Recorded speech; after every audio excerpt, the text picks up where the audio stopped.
Doctor Muhammad لقمان سلفی صاحب، آج جس اہم شخصیت کے بارے میں ہم بات کرنے جا رہے ہیں، ان کی ذاتی زندگی اور مذہبی و ادبی خدمات کا احاطہ کرنا اس مختصر سی ویڈیو میں ممکن تو نہیں، لیکن ایک ادنیٰ سی کوشش۔ مشہور و معروف مفسر قرآن، مفکر اسلام، بانی و مؤسس جامعہ امام ابن تیمیہ علامہ ڈاکٹر محمد لقمان سلفی صاحب بہار کے مشہور و معروف گاؤں چندن بارہ میں 1943 میں پیدا ہوئے۔ ان کے والد کا نام بارک اللہ اور دادا کا نام محمد یاسین تھا۔ انہوں نے گاؤں کے مکتب سے تعلیم کا آغاز کیا اور ابتدائی تعلیم مشرقی بہار کے ضلع پورنیہ اور دارالعلوم دیوبند کی شاخ آزاد مدرسہ ڈھاکہ سے حاصل کی۔ بعد ازاں 1956 میں جامعہ سلفیہ دربھنگہ میں داخل ہوئے اور وہاں سے فراغت کے بعد بہار مدرسہ بورڈ سے مولوی کا امتحان امتیازی نمبرات سے پاس کیا اور اسی بنیاد پر 1962 میں مدینہ یونیورسٹی میں داخلہ لینے میں کامیاب ہوئے۔ بی اے اور ایم اے کے بعد انہوں نے جامعہ امام محمد بن سعود الاسلامیہ ریاض سے پی ایچ ڈی کی ڈگری حاصل کی۔ دیگر چوٹی کے علماء کے علاوہ انہیں 20ویں صدی کے دو مشہور و معروف محدث اور مفکر اسلام علامہ بن باز رحمہ اللہ اور علامہ ناصر الدین البانی رحمہ اللہ کی شاگردی کا شرف بھی حاصل ہوا۔ دوران تعلیمی بعض مشکلات کے بعد انہیں مشہور اسلامی ادارے دارالافتاء میں ملازمت مل گئی، جہاں طویل عرصے تک مترجم کے فرائض انجام دیتے رہے۔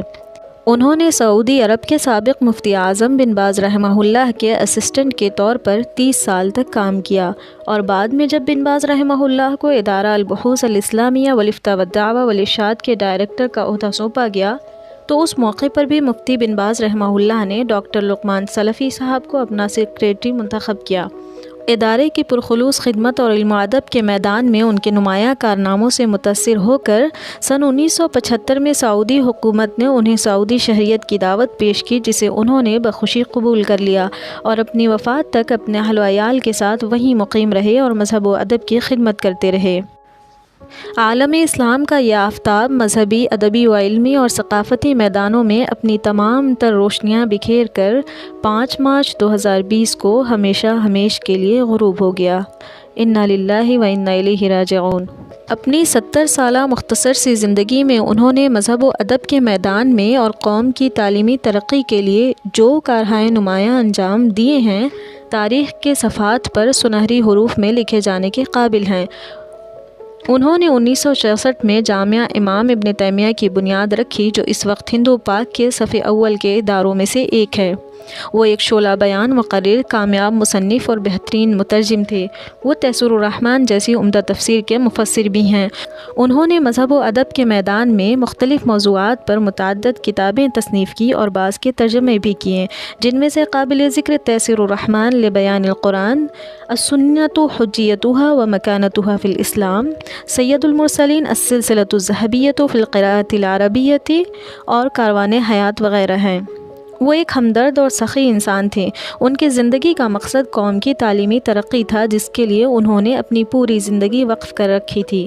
سعودی عرب میں گوناگوں مصروفیت اور عالمی پیمانے پر دعوتی اور علمی سرگرمیوں کے باوجود وہ گاؤں کی تعلیمی ترقی کے لیے فکرمند رہتے تھے۔ ان کی تمام تر قومی خدمات میں سب سے اہم اور عظیم خدمت جامعہ امام ابن تیمیہ کی تاسیس رہی ہے، جو اب اپنی ایک الگ پہچان رکھتی ہے۔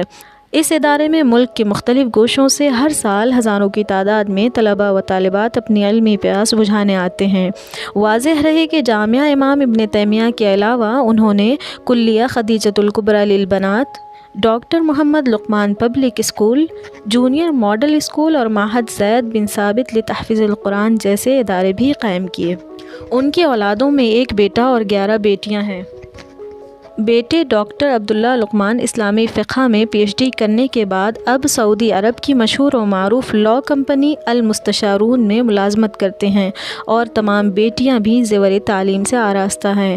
آخر میں مولانا لقمان سلفی صاحب کی شخصیت کے حوالے سے علامہ اقبال کا یہ شعر صادق آتا ہے: ہزاروں سال نرگس اپنی بے نوری پہ روتی ہے، ہزاروں سال نرگس اپنی بے نوری پہ روتی ہے، بڑی مشکل سے ہوتا ہے چمن میں دیدہ ور پیدا۔ شکریہ۔